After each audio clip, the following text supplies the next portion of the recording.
একটা জিনিস সবসময় নিজের কাছে অন্তত দুঃখের বিষয়, প্রিয় বন্ধুরা, খুবই খারাপ লাগে। কেন জানেন?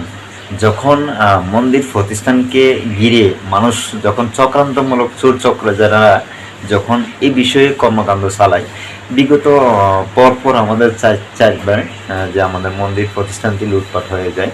এই যে কিছুদিন আগে গত বুধবার আপনার 17 তারিখ মধ্যরাতে 3টা 43 আনুমানিক এই টাইমে আপনার কিছু অসাধু চক্র, চোর চক্র যেনারা মন্দির, শ্রী শ্রী লোকনাথ ব্রহ্মচারী বাবার মন্দিরে লুটপাট করে আপনার স্বর্ণ গহনা, এমনকি আইপিএস মনিটর, যা যা কিছু আছে মন্দিরে সব কিছু নিয়ে যায়।